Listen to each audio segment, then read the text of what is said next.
Hello, I'm Margot Politis. Welcome again to Study English IELTS Preparation.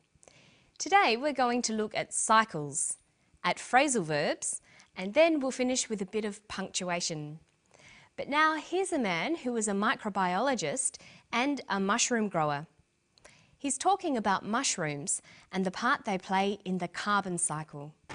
They occur naturally in the forests as wood-degrading fungi. That's their job. When trees die, they grow on the tree. They break down the lignin and the cellulose, which is the most resistant form of carbon, and they break it down, produce mushrooms, and in turn you end up with organic matter going back into the soil, and so the carbon cycle in the forest goes on. The speaker, Noel Arrold, is talking about how mushrooms grow naturally. They are an important part of the carbon cycle. But what is a cycle? A cycle is a process that is repeated over and over. It goes around and around. But how do we know this from listening to Noel?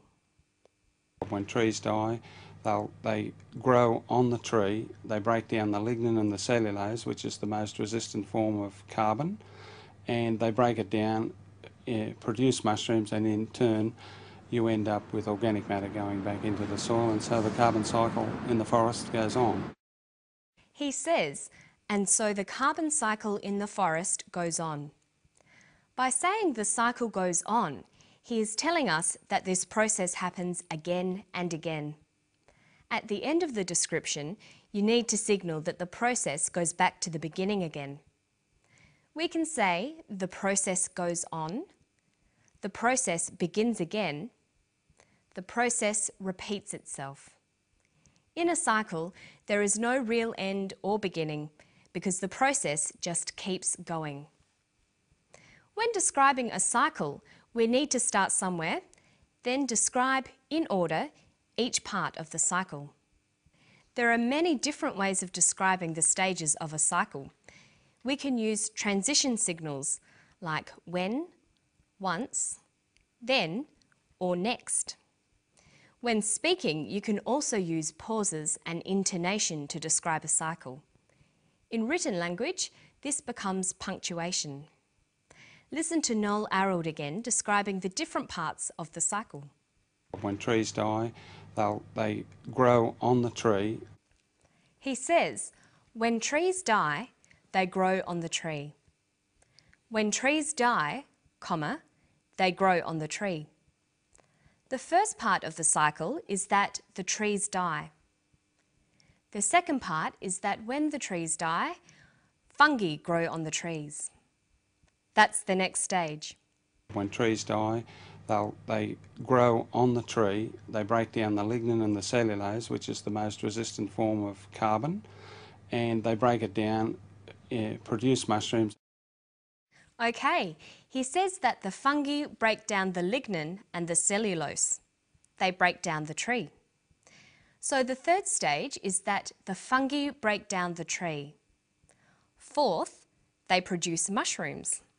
When trees die, they grow on the tree. They break down the lignin and the cellulose, which is the most resistant form of carbon, and they break it down, produce mushrooms, and in turn you end up with organic matter going back into the soil. And so He says, in turn, organic matter goes back into the soil. In turn signals the next stage of the process. In turn means next or because of that. That's the fifth stage. The organic matter goes back into the soil. And then what happens?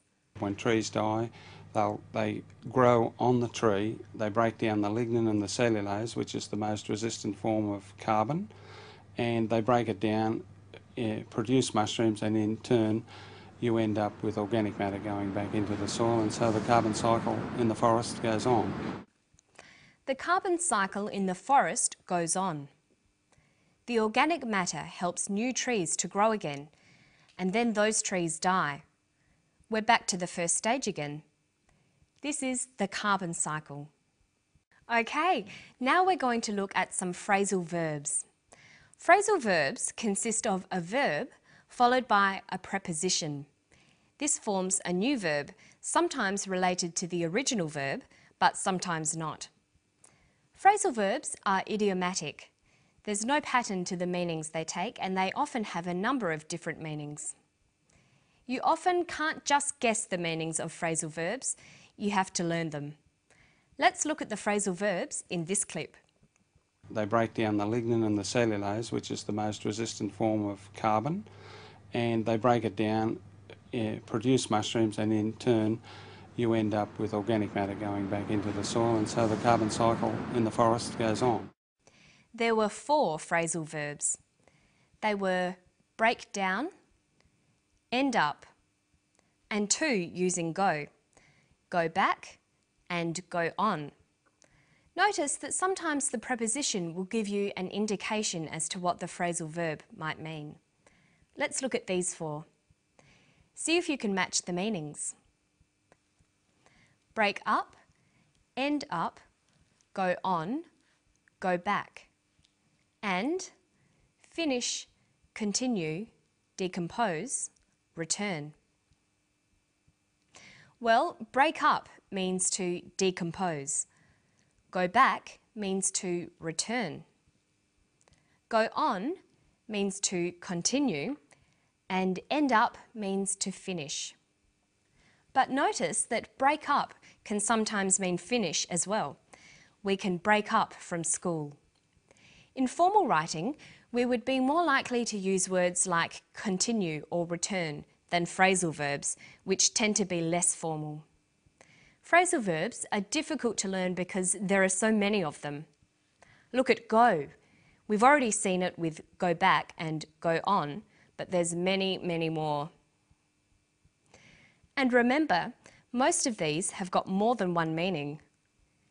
It takes a lot of time to get used to all the phrasal verbs and what they mean. You need to listen carefully to people speaking and the way they use phrasal verbs. Another important thing to do is to write them down in groups and buy a good phrasal verb dictionary. So pay attention to those phrasal verbs. Learning them in groups can be fun, and your spoken English will sound much more natural. Now we're going to look at some writing tips.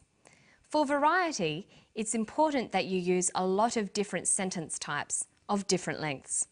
The difficult thing is finding the balance. You can join together short sentences using conjunctions, but what do you do with sentences that are too long? This sentence has many ideas, all joined together with and. How many ands are there in the sentence?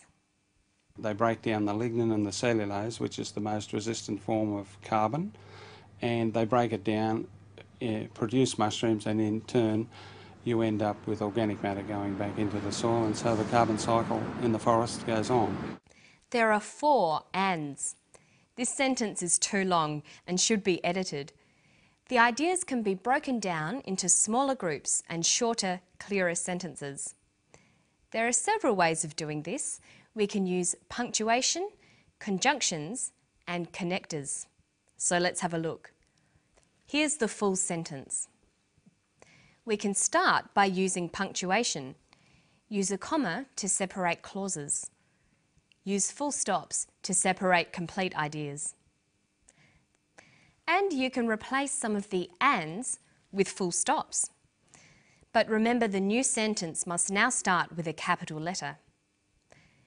Now we have a clear paragraph expressing a number of ideas with different kinds of sentences. And the carbon cycle goes on. But we can't go on. It's time to end this episode of Study English. But I'll see you next time. Bye-bye.